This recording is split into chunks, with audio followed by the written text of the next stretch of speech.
We are live. Good morning, folks, staff, members of committee. Those joining remotely, Councillor Celeste, Mayor Bailey, welcome. We're starting off this morning with Social Services Committee. We have two housing committees that will follow. Emma, do you have the roll call taken? Yes, roll call has been taken. Would there be any members of committee who have a conflict of interest this morning? I see none. We have no delegations. We do have one presentation. But first, I'd like to begin by asking for a mover and seconder for everything that's before us today.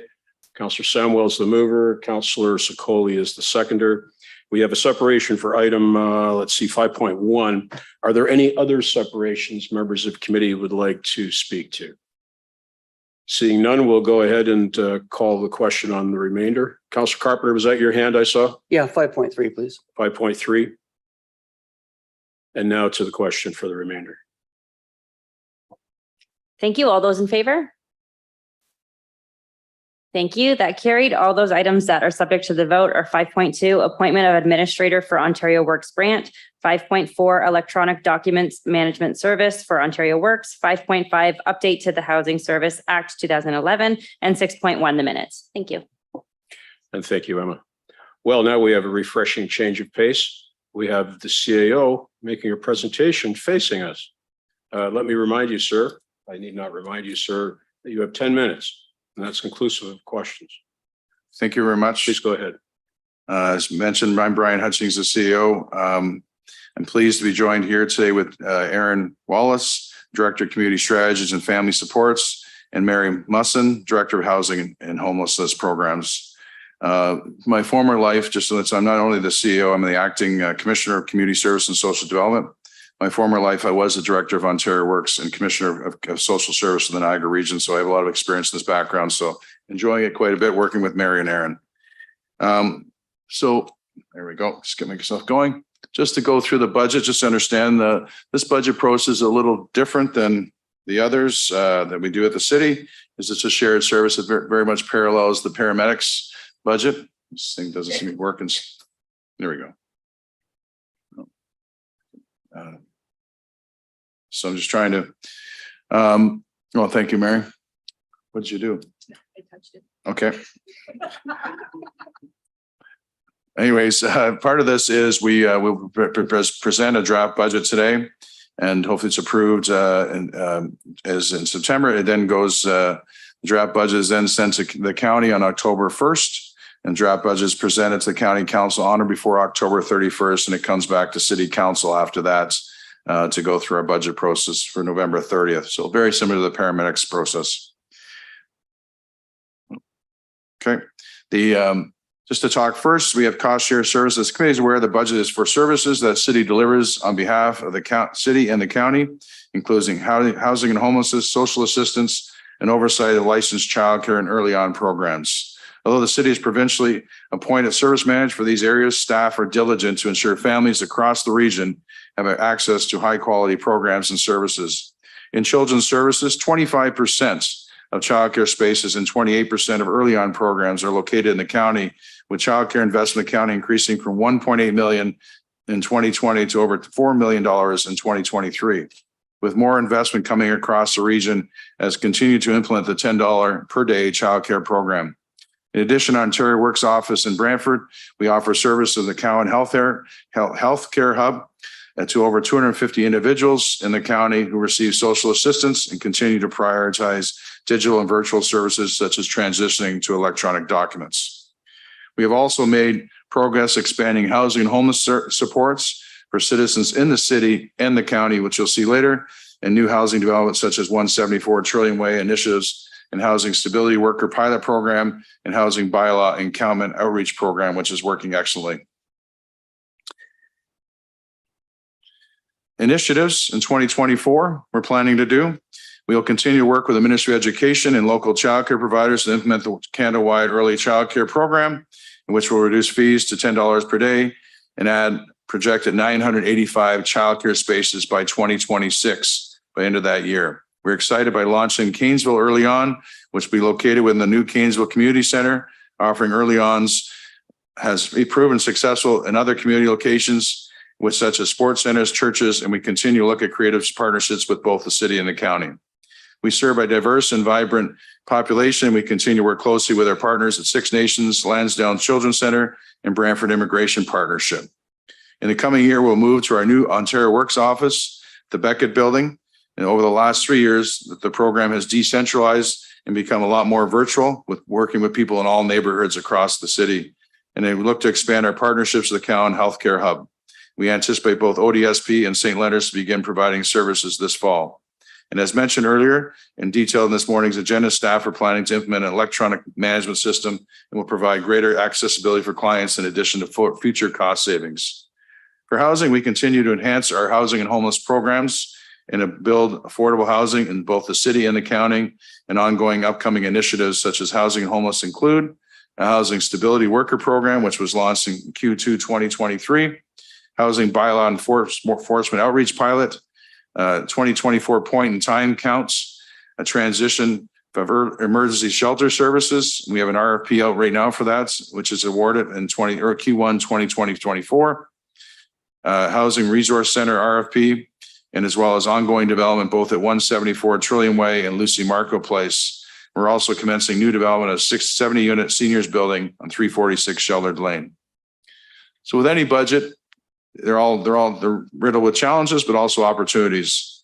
We have seen similar service managers across the province were facing uncertainty in regards to provincial funding and funding formula changes in both children's services and Ontario Works likely over the next 1 to 2 years. As noted, and we have a report on today, the Ontario Works program funding on our agenda this morning, the municipal costs for Ontario Works program are increasing while the province contribution has not increased since 2019. Grant funding for capital housing development, which was in report in December 2022, has become increasingly difficult to secure due to diligent eligibility criteria and timelines set by the funder. Additionally, staff continue to plan the expiration of funding for some of our housing programs, such as investment in affordable housing, which funds rent supplements to eligible households within the community. As committee is aware, our clients are experiencing significant challenges. There was a report 2 months ago discussing this regarding increased housing, mental health, and addictions. Transitioning these clients to permanent housing, wellness, and employment requires intensive and often lengthy case management, resulting in larger caseloads, which you'll see in an illustration shortly. This is the Ontario Works caseload. You can see the caseload has gone up. It's decreased over the COVID period with the CERB implementation, and it's going up basically due to what I just mentioned, mental health issues, increase in housing, as well as additional supports and long-term supports. We also have seen an uptick in children's services, in early years. The wait list is an announcement of Canada-wide early childcare. They offer childcare at $10 a day. So we can see the increase in our wait list in childcare. As well, our housing wait list sits at 975. These are households that comply for RGI units in the city of Brantford and the county of Brant, as well as rent supplement units made available through private sector landlords. Applicants can also choose to stay in their current unit and receive a temporary rent allowance. So we can see our what's the division of people applying. We also have additional housing. Sorry, I will look at the point in time counts as well, and the people that are looking at that. So we have the best point in time count looks at homeless counts. You can see these numbers are up. 156 individuals consent to comply with the survey, and we can see our numbers are up. Chronic homeless has increased from 58% to 68%. Indigenous use has increased from 36 to 52%. And substance use of health challenge increased from 69 to 78%. And those that are receiving social assistance, or we call them SARS, experiencing homeless from 33% to 46%. So numbers are up across our homeless and housing area, and the demands are up in the area. You can see the use of shelters. Emergency shelter system is currently, as I mentioned earlier, undergoing RFP process with the goal of new proponents. The shelter rates have been increasing with an average occupancy rate of 102% between January and July 2023. Additionally, winter months from November 1st to March 31st, and each year we see regular occupancy rates compared to other months. So this is the budget, and I guess this is the slide you've all been waiting for. We're looking at a 4.83%, noting this very similar to last year. The Ministry of Education funding for children's service has not been confirmed, and the budget assumes, based on current information, that there will be no increase in municipal costs in 2024. Homelessness services has the largest percentage variance. However, this translates in increased investment of just over $200,000. We have our capital projects, Mr. Chair. They're outlined very well. This is the funding for them. We've some money set aside, but to be honest with you, with the challenges we've had with grants coming down to the municipal level, it's been very difficult, as well as construction costs escalating, as well as Bill 23, which eliminated DCs for municipalities to apply to affordable housing. So staff are working on trying to find ways to fund our future housing needs, and a report will be coming forth the next 2 months on that. We have projects on tap. We have the current Trillium Way project going on. We have Lucy Marco. We just finished one Colburn Street West as well. And we have, we're looking now at Sheller Lane, $25 million for that. And looking at the next project in the county, we're having some discussions about a location right now with county staff and county politicians. Some other projects are Marlene Ave elevators, Trillium Way balcony doors and windows, Albany Towers balcony doors, kitchen renovations, LHC properties, Walker's Green balcony doors, Albion Towers, parking lots and curb walkways, and Lauren Towers panel and distribution house. We're looking at design preparation. So I already mentioned the challenges and goals. I'll repeat them again. Construction and labor costs. Anybody in the building industry is aware of this. Interest costs, grant funding from other levels of government are unpredictable and have strict timelines and applications. We spent most of the summer, Mary and myself, working on the housing accelerator fund. We've submitted that, so we'll see if we're successful in that, but it was quite a lengthy process, very competitive process, and as well as building repairs and maintenance. And last but not least, it's not mentioned on there, is the development charge is no longer applicable to affordable housing. So thank you, Mr. Chair. I think I've been able to do it in less than 10 minutes, just right on the button. And if there's any questions or however you like to field this, Mr. Chair, be more than acceptable, more than willing to accept them. Mr. Hutchings, thank you. And you folks clearly must have practiced that presentation to be right on the button at 10 minutes. We don't have time for questions. We will be debating this and everyone will have the opportunity to speak twice unless amended, and then there'll be subsequent opportunities. So Mayor Davis, you may go first. Go ahead, please.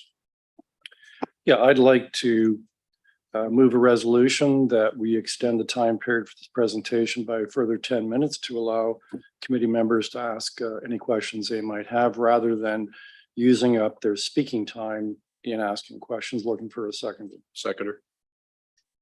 Councillor Samwell is the seconder. We'll take it to the vote. Emma, please. Thank you. All those in favor of waiving the rules to extend the time by 10 minutes? Thank you. That carries. Speakers. Councillor Carpenter. Thank you. So, Mr. Hutchings, the development charges that Bill 23 took that money away from all municipalities for developing housing. Am I correct in reading in the report that's amounts to $45 million taken away from us by the province? That is correct, Councillor. It's between 42 and 45, yes. And the $10 daycare funding, that's funding that was an agreement between the federal government and the provincial government. That's funded by the federal government, I believe, through to the provinces. Through the chair, that's correct. Do we receive 100% of that funding, or is that also going to be clawed back? Through the chair, we're not anticipating that will be clawed back. We haven't received all of it yet. It is being phased into a final completion around March of 2026. So we're not anticipating, we haven't heard any rumors that it would be clawed back, but we haven't received all of it yet. It's being phased in over the next couple of years. And congratulations, Aaron. Well deserved. And so have we had any discussion, Mr. Hutchings, have we had any discussion with our MPP BOMA in regards to the impact that this is having on the taxpayer? Because taxpayer has to pick up all this excess. Is that not correct? Yes, and you see this, it's been separated. That report was have some discussion of that. Then there has been a discussion with MPP BOMA. No actions yet, but there has been a discussion at a regular one-on-ones with the mayor and myself on a monthly basis. And so when you said we haven't had a rate increase since 2019, it's been frozen since 2019, but it was frozen then at the 2018 rates, right? Through the chair, that's correct, at the 2018 actual rates. Yeah, the actual rate. So even with inflation over the last that 5 years, there's been no increase. Through the chair, that's correct. Do we see a correlation between those freezes and the number of homelesses on the street? Have we seen any kind of correlation with that? Or have we just picked up the I would expense say of the taxpayer? To this, Councillor Carpenter, it's not that the money is not for direct services to the clients. It's for our staffing for the administration side. So we've just picked it up, but the taxpayer just picked it all up. Exactly, but about $600,000 worth of report lays out. Okay, thank you. Thank you, Mr. Chair. Thank you, Councillor. Other speakers? Councillor Miller, go ahead, please. Thank you, Mr. Chair. Questions on the budget, but they're specific, so I'll wait to the report. But on the presentation, if I was looking at the PIT numbers, and just to refresh my memory here, you said 78% of the homeless people have substance issues or mental health issues. Is that correct? 4 out of 5? It seems like a lot. Through the chair, Mary Musson, Director of Housing and Homelessness.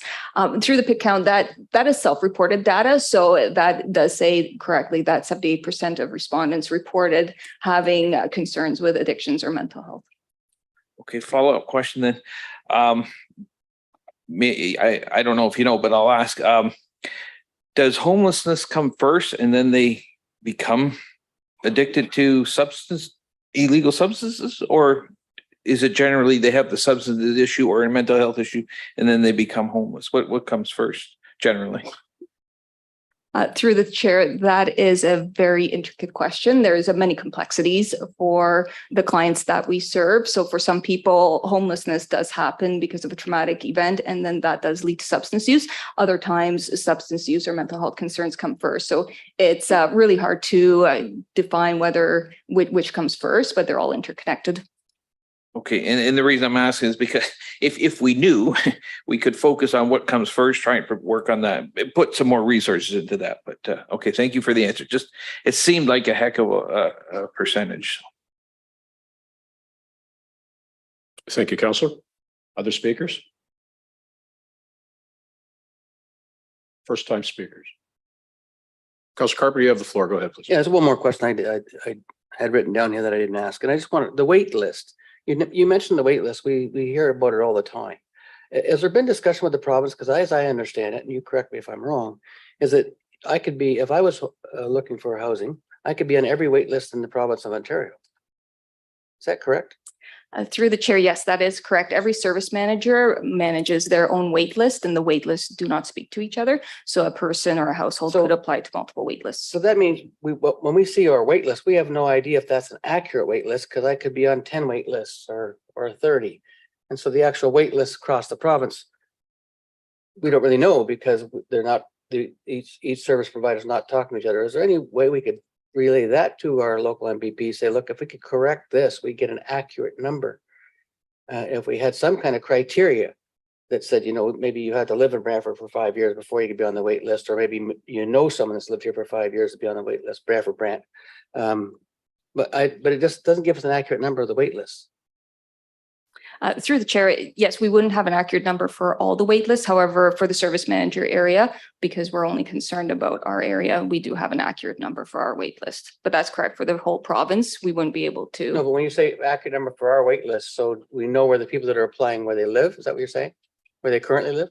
Through the chair, yes, we know where the people So are everybody living. on our wait list that's on our wait list then lives in Brantford Brant County? No, there is a small percentage that is outside of the county of Brant or the city of Brantford who have applied to our Okay, wait and we list. would know those numbers?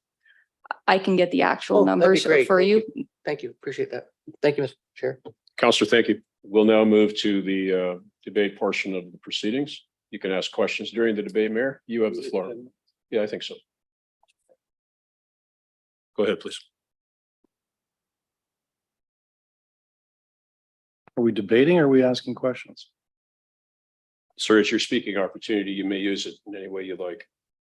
We haven't used up to 10 minutes yet for questions. You have the floor.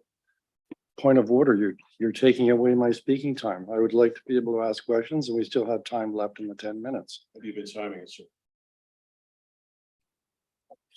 Can you cite the amount of time remaining?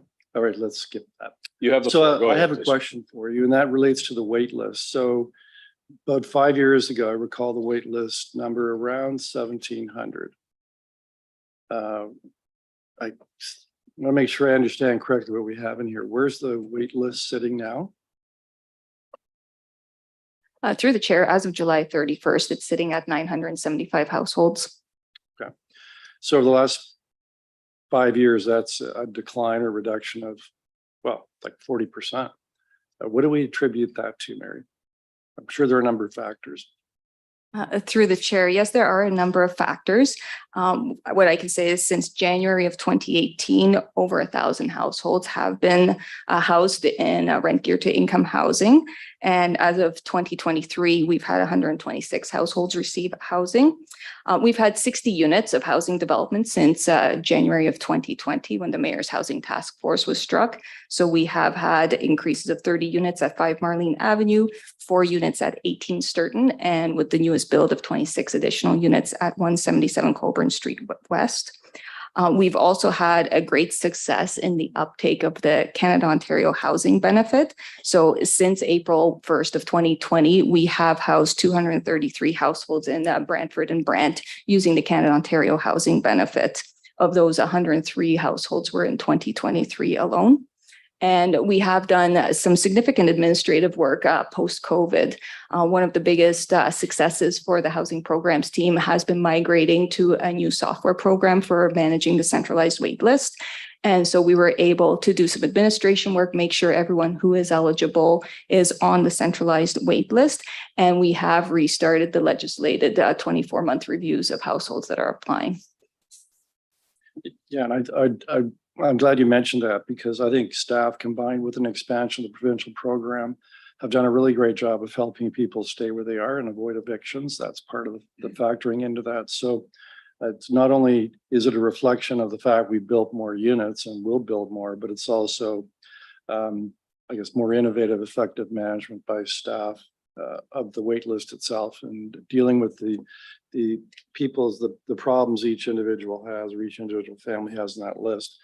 Also on the wait list, or you mentioned there is the housing account that was done. How many of those people would be like living rough on the street as opposed to homeless because they're, say, living and sleeping on somebody's couch, a friend or something?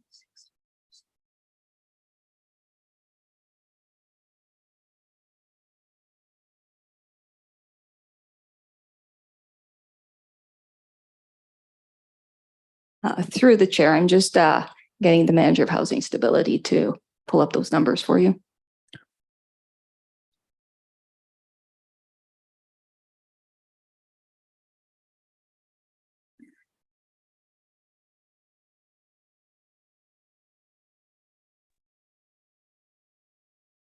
Through the chair, Anthony Dolcetti, manager of housing stability. Our most recent pick count numbers showed that approximately 44 individuals who'd answered the survey were unsheltered individuals. And what was the status of the other individuals on the list? Through the chair, some of those individuals were living in emergency shelter, couch surfing, using public systems such as hospitals, living in transitional housing, and then I guess the final location would be unknown at this time. Okay.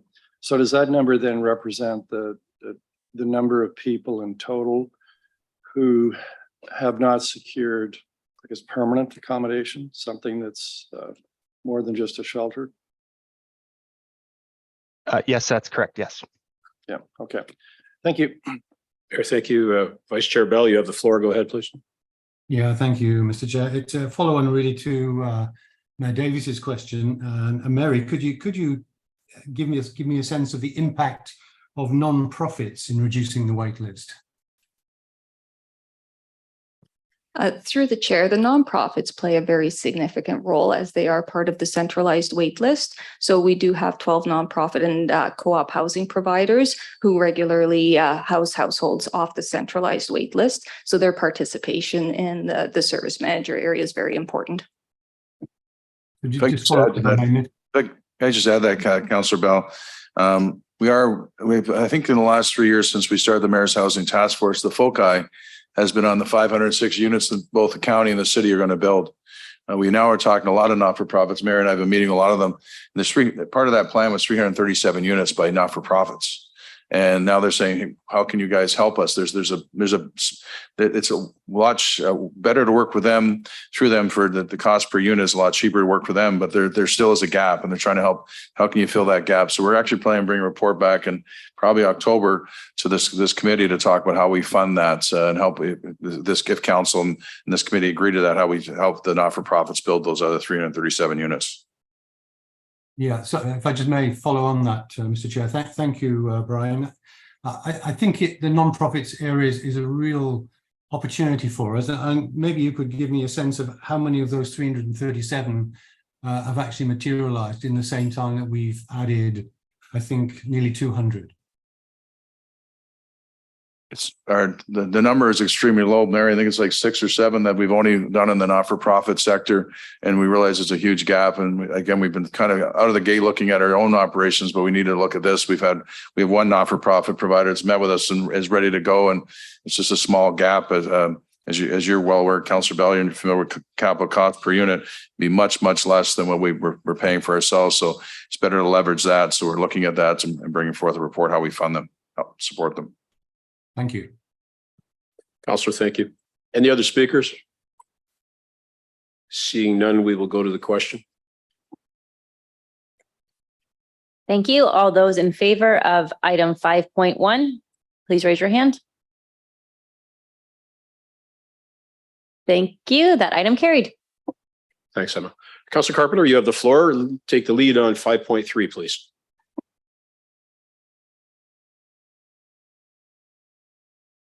My notes.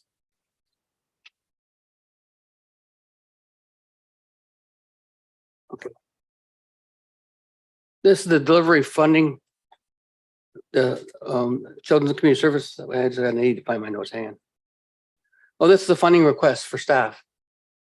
Correct? Program delivery funding offset for municipal increases. Yeah, through the chair, that's correct. So we're not requesting any additional money within that report. Just wanted to bring to committee's attention that, as was mentioned earlier, the program delivery funding for Ontario Works was frozen at that 2018 level. And then again, as committee mentioned earlier, any inflationary or contractual increases have been borne by the municipalities. So we just wanted to put that in front of committee for their information. In terms of direction within the report, we do want to provide this information to our MPP and also to bring it to committee and council's attention. But there's no formal request within that for additional funding. We're looking for additional staffing. Just add, Councillor Carpenter, if I can, just sorry. This was Councillor Miller asked for this at about 2 committees ago. So this is a follow-up to that request. Thanks. Yeah, and so we were asking for to fund 2 more workers. We're not. Oh, through the chair, that's correct. Within the budget, as just discussed, we are looking to add 2 additional caseworkers, and we're hoping to use that to make a formal request to the province. And I apologize, I may have misunderstood your question, Yeah, so that's on me. For them to match the funding, right? Correct. That's correct, Councillor. I apologize. You're correct. Okay. And does this report get forwarded to our MPP Wilbaum as well? Through the chair, I'll let the clerks chime in terms of what exactly gets sent, but there is a formal direction within there for the MPP to receive a copy of the resolution. Oh, okay, thank you. Any additional speakers? Councillor Miller, go ahead, please. Just one question, maybe an amendment. The question through Mr. Chair is the freezing of those funds at 2018 levels from 2019 onwards. That's for every municipality in the province of Ontario. Through the chair, that's correct. Mr. Chair, I'd like to make an amendment when at the appropriate time. Go ahead and do it now, please. Okay. If we look at the recommendations, C says to circulate to our MPP. D says to circulate to the county of Brant. But I would also, I'd like to make an amendment that we add another E that we circulate to AMO. And if I get a seconder, I can speak to that and why.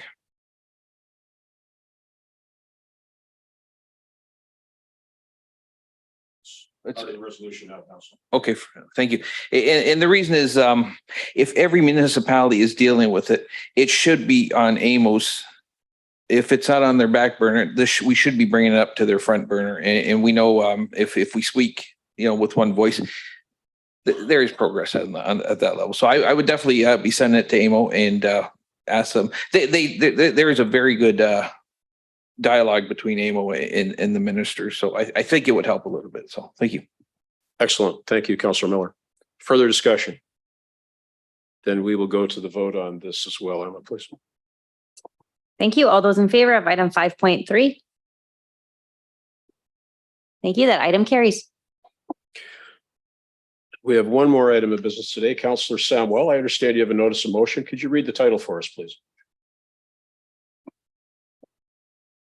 Housing development location. Thank you very much. And we are adjourned with this meeting. We'll take a couple of minute break and move on to the next.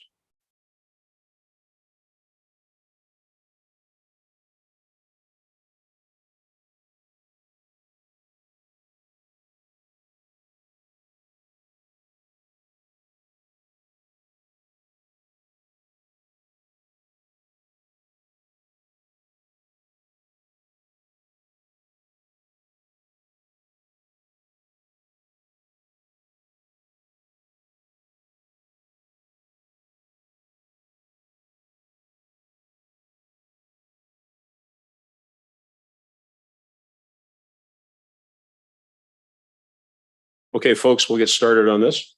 We have the roll call taken. Let me ask again if there are any members that have a declaration of conflict of interest to state this morning. Seeing none, we will move on with the agenda. No presentation, no delegation. May I get a mover and seconder for all the items before us, please? Councillor Oakley moves. Councillor Sokoli seconds. Are there separations, folks? Councillor Miller. Just the report itself. And I don't know what item that is. 5152. 5-1, yes. Okay, thank you. We will go to the vote on the minutes then, that being the only remaining item. Thank you. All those in favor of the minutes? Thank you. The minutes carry. Councillor Miller, you have the floor on item 5.1. Go ahead, please. Well, since I've mentioned it the last few reports there, Mr. Chair, I just want to say that's a good news to see that the rental arrears have gone the other way in a positive change in a big manner. So just very happy to see that. Thank you. Councillor, thank you. Additional speakers? We are just breezing through today. Last call. Mayor, did you want to speak to this? Okay, thank you. We will go to the question then, please. Thank you. All those in favor of item 5.1? Thank you. That item carried.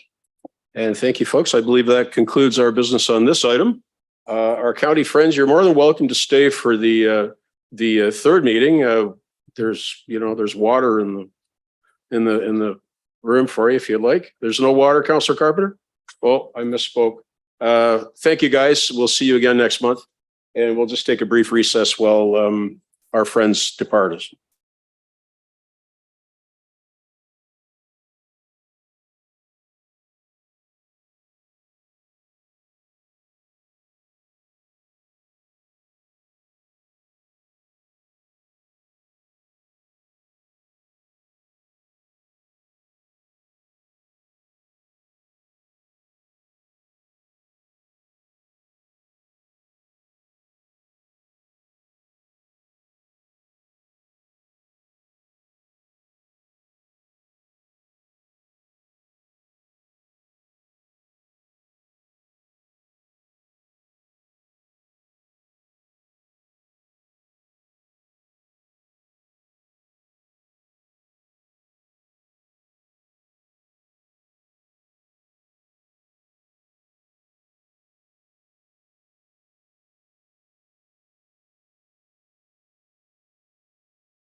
Okay, it looks like we have everybody in the room, so we will get started now with the Brantford Municipal Nonprofit Housing Corporation second quarter report.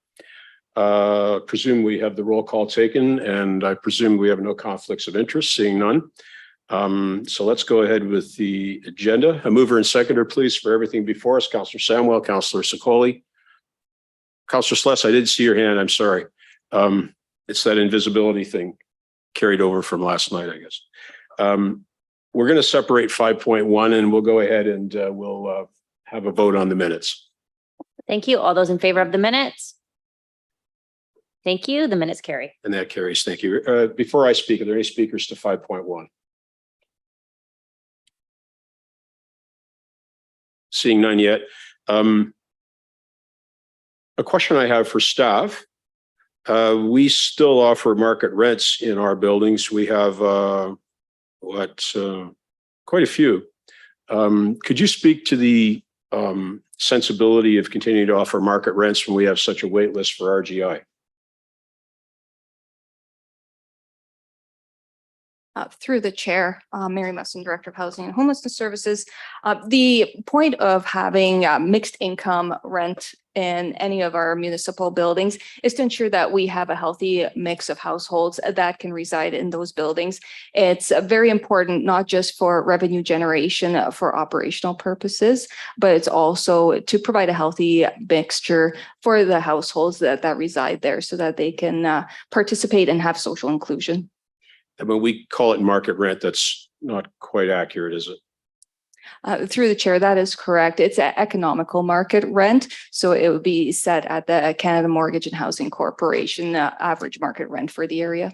Which is 0.7 perhaps of the actual market rents? Through the chair, yes, anywhere between 0.7 and 0.8. And RGI is, could you remind me what the percentage of household income RGI entails? Yeah, through the chair, it's 30% of a household's net income. And market rent would be 50% maybe? Through the chair, it would still be approximately 30% because we would be anticipating households having a higher income level.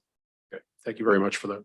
Councillor, if I could just maybe add, if I just maybe add to Mary's comments. I mean, coming here from another municipality, we didn't do that. We didn't do what's that they brought in. I think Mary Ellen McClellan brought in this mix. Mary talked about for the social side of things, the mix of economic market rents, RGI, and subsidized. We didn't do that. We just created RGI, and on the social side, it didn't create a good thing. But what it also did was our council wouldn't approve new housing units. And every time, and there's two councillors here right now, that every time we go to approve a new housing unit, we ask, how much will this cost? And we say nothing because it carries itself. When we did it, when at my former municipality, we didn't do that. And it actually caused council not to build because they'd say, well, our property taxes go up because of this. So, you know, our current taxpayers are paying for this. So I actually when I walked into this organization, that's genius. Like it socially, it's great. And also economically, it's good. So it provides a good mix, and it also doesn't disincent council from building as well. And I think if I recall, and perhaps the other two old timers here can think back to this. No offense, John and Rick. Seems to me it was Rick Farrell that introduced that when we first started building some of the new builds, introducing a mix of populations into the buildings so we don't get the type of things that can be expressed in one word, which I'm not going to say. Knowing Rick Farrell, being from Foxborough, knew Rick went very well. It doesn't surprise me. Thank you. Councillor Carpenter, you have the floor. Go ahead, please. Yeah, I wasn't going to speak, but you sparked a thought. The other thing, the benefit from that, and you correct me if I'm wrong, is that when the rent income becomes vacant necessarily, it may not be another rent income to go in, and but you keep the same mix, but you might move them around, so nobody knows who's who. So there isn't any stigma attached to anybody living in there, and that's what makes it a holistic community. That's the whole concept of it, actually. Through the chair, yes, that is correct. We have to just maintain the levels, but a unit is not designated for a specific type of household. I remember having this discussion when we first started this discussion, and I should tell you, member of council and public, it comes from my own learned experience because I grew up in social housing with 10 brothers and sisters and a single mother, and we lived in a neighborhood that wasn't all social housing, And so you go to school with kids that aren't on social assistance, and you realize there's other options for you. So it's got far more importance than just that. It's got generational changes that it makes. So thank you for that. Thank you. Well said, Councillor. Thank you. Additional speakers? Councillor Sless, go ahead, please. Yeah, I'd just like some clarity on one of the other reports that we had, but it involves the rent geared income, and we set the income levels earlier in the last meeting, but it only applies to somebody who's applying for one to be on the list or to enter into rent geared to income, but it doesn't affect those that are already in the system. How do we monitor somebody who's in the system, whose income perhaps spikes? Is there a way that that's monitored? Through the chair, thank you for the question. Yes, anyone who is residing in a rent geared to income unit does have an annual income review completed by the property manager assistant. So they do have to submit their annual income tax return from Revenue Canada. And we do review to determine whether or not they're still eligible for a rent geared to income subsidy. If they're no longer eligible, they still can maintain the unit. However, the unit would go up to market rent. Okay, so would they use the same baseline as folks that are on the list or attempting to get in, like the numbers that we did today? Through the chair, yes. So to maintain eligibility for RGI subsidy, you do have to meet the requirements as per the Housing Services Act. So yes. Okay, thank you. Thanks, Mr. Chair. Councillor, thank you. Additional comments or questions, folks? I do have one that came to mind. It's funny how one may spur thoughts in another. I had a constituent who questioned me about somebody living in one of our buildings who, in his opinion, was enjoying a very substantial income. And he felt that, you know, they shouldn't be living in RGI, and it said to him, probably paying market rent. Do we review the household incomes of market rent clients as well? And is there a max out somewhere? Through the chair, currently, no, we do not review market rent because they are paying market rent and they've signed a lease for that. However, that is something we can look at through our program to make sure that the affordable market rents go to eligible households in need. Yeah, I think that would be a worthwhile exploration, Mary, if we could do that. We do it for RGI, and we do offer, you know, the market rents really are a discounted rent. And there probably should be some sort of income test to be able to continue to qualify for that. So if you could do that as well, please. Looks as though we've run out of questions and comments. Oh, sorry, Councillor Sless, go ahead. You have the floor. Yeah, kind of summarizing things that we've already dealt with. When we talk about the wait list, I heard a new term, or at least seemed new to me today, and that was we have 900 and some households we use on the waiting list. It's always been referred in my mind, using my memory, that we always said there was 900 people on the waiting list. Now we're saying it's 900 households, which is in numbers a big difference. Have we always used households? Because to my way of thinking, we've always used individuals. Through the chair, it could have been a confusion in wording in the past. Every single applicant household is one applicant. So an applicant can be a single, a couple, or a family, whether it's a male or female led family or a couple with children. So it always has been applicant households. So the words may have been used interchangeably in the past. Okay, thanks for that clarity. Councillor, thank you. And now we'll go to the question on this item.